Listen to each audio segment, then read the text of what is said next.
وہ خزائن جو ہزاروں سال سے مدفون تھے،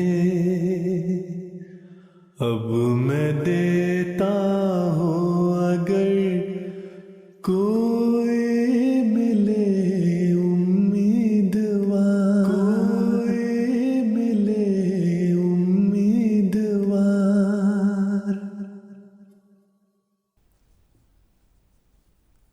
اعوذ باللہ من الشیطان الرجیم، بسم اللہ الرحمن الرحیم۔ درس از تحریرات سیدنا حضرت اقدس مسیح موعود علیہ الصلوۃ والسلام۔ اللہ جل شانہ و عز اسمہ کے بارے میں حضرت اقدس مسیح موعود علیہ الصلوۃ والسلام فرماتے ہیں، یاد رہے کہ جس طرح ستارے ہمیشہ نوبت بنوبت طلوع کرتے رہتے ہیں، اسی طرح خدا کے صفات بھی طلوع کرتے رہتے ہیں۔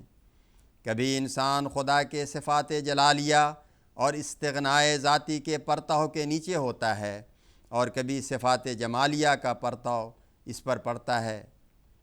اسی کی طرف اشارہ ہے جو اللہ تعالیٰ فرماتا ہے، کل یومن ہو فی شان، سورۃ الرحمن آیت 30۔ پس یہ سخت نادانی کا خیال ہے کہ ایسا گمان کیا جائے کہ بعد اس کے کہ مجرم لوگ دوزخ میں ڈالے جائیں گے، پھر صفات کرم اور رحم ہمیشہ کے لیے معطل ہو جائیں گی اور کبھی ان کی تجلی نہیں ہوگی، کیونکہ صفات الہیہ کا تعطل ممتنع ہے، بلکہ حقیقی صفت خدا تعالیٰ کی محبت اور رحم ہے، اور وہی الصفات ہیں، اور وہی کبھی انسانی اصلاح کے لیے صفات جلالیہ اور غضبیہ کے رنگ میں جوش مارتی ہے، اور جب اصلاح ہو جاتی ہے تو محبت اپنے رنگ میں ظاہر ہو جاتی ہے، اور پھر بطور محبت ہمیشہ کے لیے رہتی ہے۔ خدا ایک چڑچڑے انسان کی طرح نہیں ہے جو خواہ نخواہ عذاب دینے کا شائق ہو، اور وہ کسی پر ظلم نہیں کرتا بلکہ لوگ اپنے آپ پر ظلم کرتے ہیں۔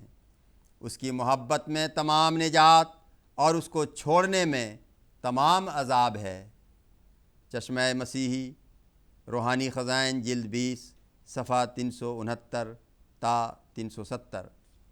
پھر حضرت اقدس علیہ الصلوۃ والسلام فرماتے ہیں، جاننا چاہیے کہ جس خدا کی طرف ہمیں قرآن شریف نے بلایا ہے، اس نے یہ صفات لکھی ہیں، هو اللہ الذی لا الہ الا ہو، عالم الغیب والشہادہ، هو الرحمن الرحیم، مالک یوم الدین، الملک القدوس السلام المؤمن المہیمن العزیز الجبار المتکبر، هو اللہ الخالق الباری المصور، لہ الاسماء الحسنی، یسبح لہ ما فی السماوات والارض، وہو العزیز الحکیم، علی کل شیء قدیر، رب العالمین، الرحمن الرحیم، مالک یوم الدین، اجیب دعوت الداع اذا دعان، الحی القیوم، قل هو اللہ احد، اللہ الصمد، لم یلد ولم یولد ولم یکن لہ کفوا احد۔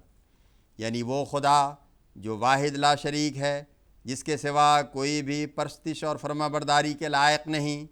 یہ اس لیے فرمایا کہ اگر وہ لا شریک نہ ہو تو شاید اس کی طاقت پر دشمن کی طاقت غالب آ جائے۔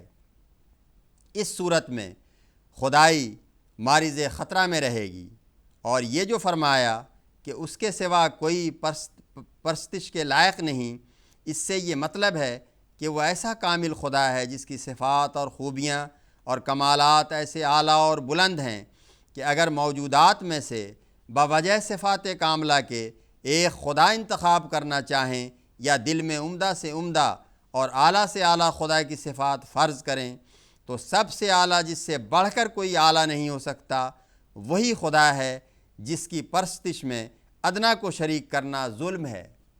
پھر فرمایا کہ عالم الغیب ہے، یعنی اپنی ذات کو آپ ہی جانتا ہے، اس کی ذات پر کوئی احاطہ نہیں کر سکتا۔ ہم آفتاب اور ماہتاب اور ہر ایک مخلوق کا سراپا دیکھ سکتے ہیں، مگر خدا کا سراپا دیکھنے سے قاصر ہیں۔ پھر فرمایا کہ وہ عالم الشہادہ ہے، یعنی کوئی چیز اس کی نظر سے پردہ میں نہیں ہے۔ یہ جائز نہیں کہ وہ خدا کہلا کر پھر علم اشیاء سے غافل ہو۔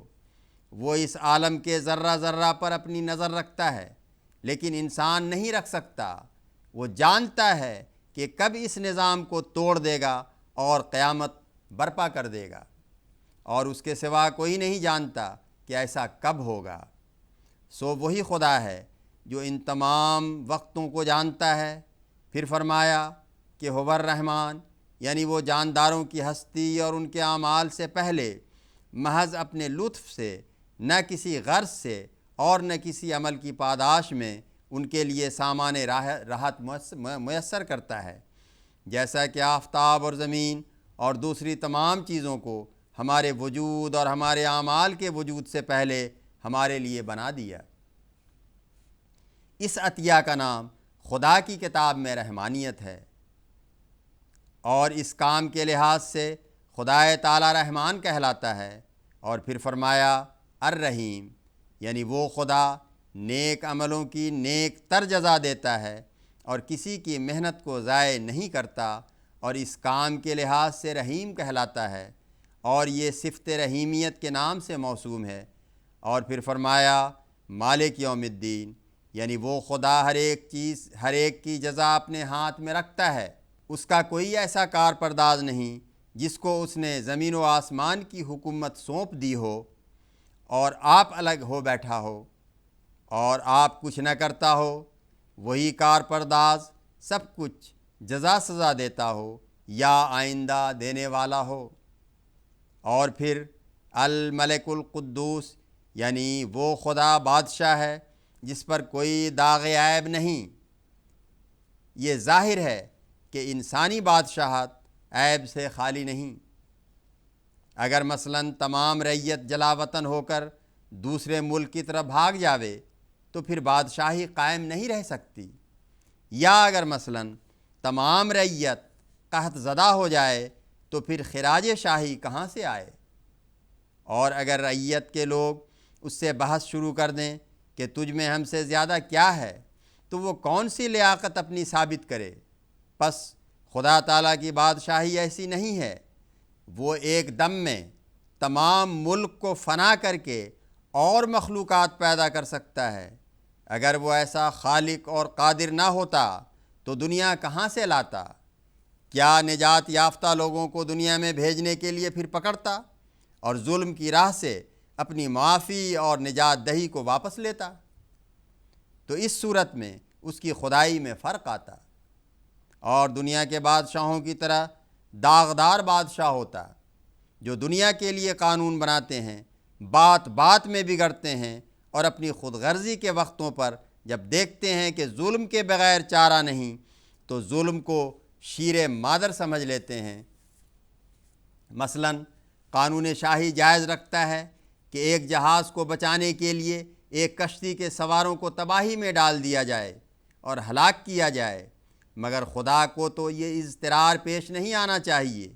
پس اگر خدا پورا قادر اور عدم سے پیدا کرنے والا نہ ہوتا تو یا تو وہ کمزور راجوں کی طرح قدرت کی جگہ ظلم سے کام لیتا، اور یا عادل بن کر خدائی ہی کو الوداع کہہ دیتا، بلکہ خدا کا جہاز تمام قدرتوں کے ساتھ سچے انصاف پر چل رہا ہے۔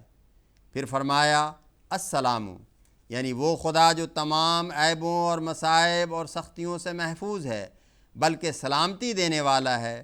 اس کے معنی بھی ظاہر ہیں، کیونکہ اگر وہ آپ ہی مصیبتوں میں پڑتا، لوگوں کے ہاتھ سے مارا جاتا اور اپنے ارادوں میں ناکام رہتا تو پھر اس بدنمونہ کو دیکھ کر کس طرح دل تسلی پکڑتے کہ ایسا خدا ہمیں ضرور مصیبتوں سے چھڑاوے گا۔ چنانچہ اللہ تعالیٰ باطل معبودوں کے بارے میں فرماتا ہے ان الذین تدعون من دون اللہ لن یخلقوا ذبابا ولو اجتمعوا لہ وإن یسلبہم الذباب شیئا لا یستنقذوہ منہ ضعف الطالب والمطلوب ما قدر اللہ حق قدرہ ان اللہ لقوی عزیز۔ سورۃ الحج آیت 74 تا 75۔ جن لوگوں کو تم خدا بنائے بیٹھے ہو وہ تو ایسے ہیں کہ اگر سب مل کر ایک مکھی پیدا کرنا چاہیں تو کبھی پیدا نہ کر سکیں، اگرچہ ایک دوسرے کی مدد بھی کریں، بلکہ اگر مکھی ان کی چیز چھین کر لے جائے تو انہیں طاقت نہیں ہوگی کہ وہ مکھی سے چیز واپس لے سکیں۔ ان کے پرستار عقل کے کمزور اور وہ طاقت کے کمزور ہیں۔ کیا خدا ایسے ہوا کرتے ہیں؟ خدا تو وہ ہے کہ سب قوتوں والوں سے زیادہ قوت والا اور سب پر غالب آنے والا ہے، نہ اس کو کوئی پکڑ سکے اور نہ مار سکے۔ ایسی غلطیوں میں جو لوگ پڑتے ہیں وہ خدا کی قدر نہیں پہچانتے اور نہیں جانتے خدا کیسا ہونا چاہیے۔ اور پھر فرمایا کہ خدا امن کا بخشنے والا اور اپنے کمالات اور توحید پر دلائل قائم کرنے والا ہے۔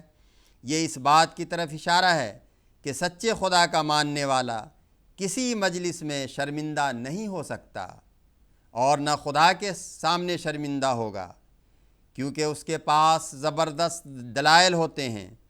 لیکن بناوٹی خدا کا ماننے والا بڑی مصیبت میں ہوتا ہے۔